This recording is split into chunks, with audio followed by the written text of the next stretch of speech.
Selamat pagi anak-anak. Kita jumpa pada materi pembelajaran kita kopling. Pada hari ini kita belajar tentang judul atau lanjutan pembelajaran kita, yaitu bagian utama dari kopling atau bagian-bagian dari kopling itu sendiri.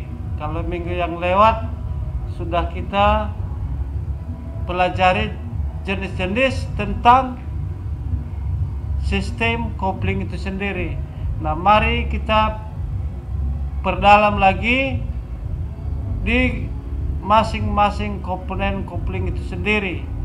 Bagian utama kopling itu sendiri ada disebut dengan plat kopling, yaitu close atau class disk. Ada yang disebut dengan basic, ada yang disebut dengan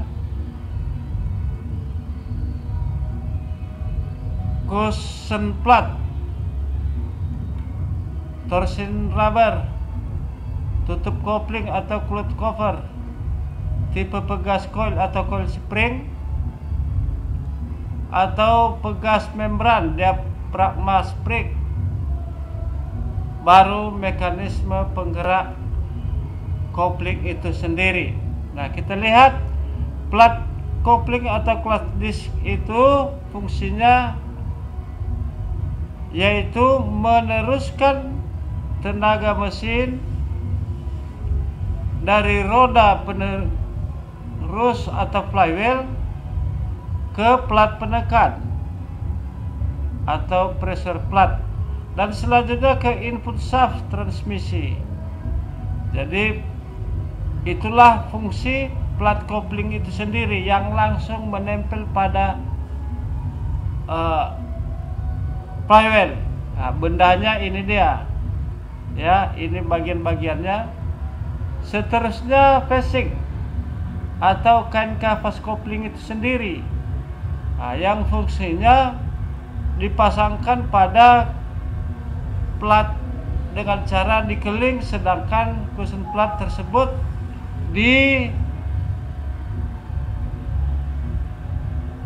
dikeling juga sehingga putaran facing akan diteruskan ke cushion plat lalu ke disk plat. Itu fungsinya facing ini, ya, atau disebut namanya ini kain kapas plat kopling. Nah, kalau habis ini nggak bisa lagi bergesek dengan flywheel, nggak bisa dia meneruskan putaran. Itu kegunaannya ini, ya. Ini yang habis, lalu habis kalau dipergunakan. Nah, kita lihat selanjutnya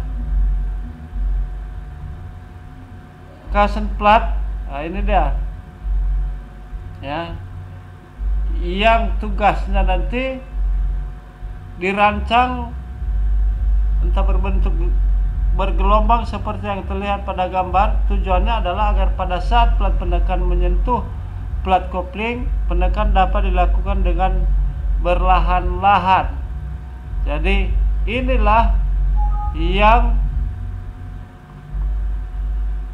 bertugas untuk menekan plat kopling tadi supaya dia lengket terus ke flywheel.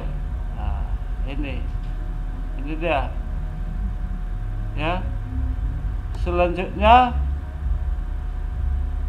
plat kopling tadi sama kain kafas kopling tadi ini digabung, digabung menjadi satu kemari dengan cara dipaku klik.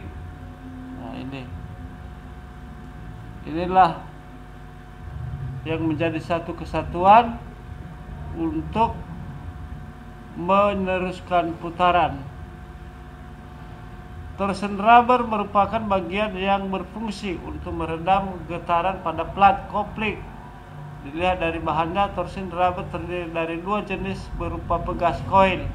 Nah, peredam getaran tadi ini. Nah, meredam getaran waktu berputarnya mesin ini, ya. Jadi kalau nggak ada ini, waktu dimasukkan gigi bisa pecah plat kopling ini. Nah, jadi dengan adanya ini, begitu dilepas kopling ini akan bergeser sedikit, ditahan oleh pegas, jadi nggak ada kemungkinan bisa pecah. Nah, itu tugasnya ini.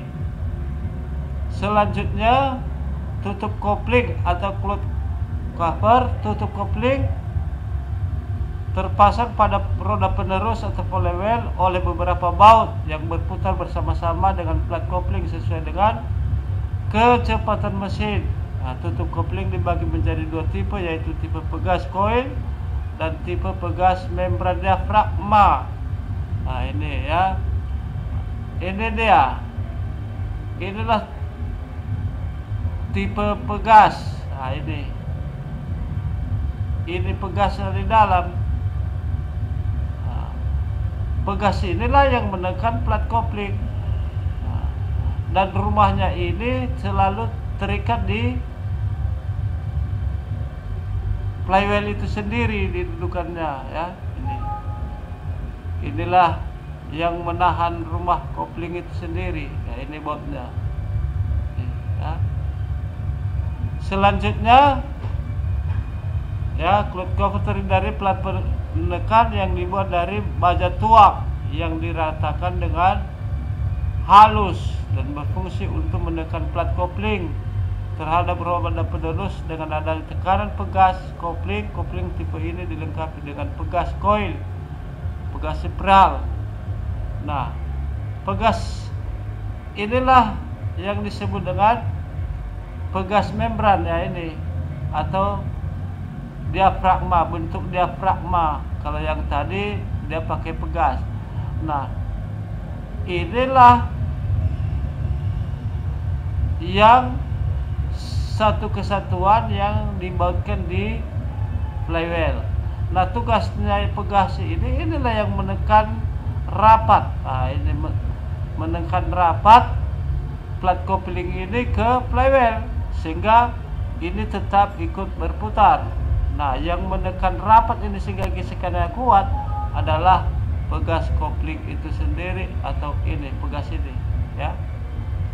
Oke, kita lihat pegas pada tutup kopling tipe ini adalah pegas membran yang sekaligus berfungsi sebagai pressure lever atau penekan lever. Bila pedal ditekan, release bearing mendorong ujung-ujung sirip pegas. Nah, maksudnya kalau ini release bearing atau lahar close ini menekan pegas ini, dia tekan ke bawah dan bertolak belakang sehingga dia merenggangkan kopling ini, nggak ada yang menekan ini. Nah, ini pegas ini dia tidak menekan plat kopling ini, longgar dia kalau ini ditekan oleh lahar close. Nah, selama hidup mesin ini tidak ditekan dan ini selalu menekan plat kopling. Nah, itu dia. Dan selanjutnya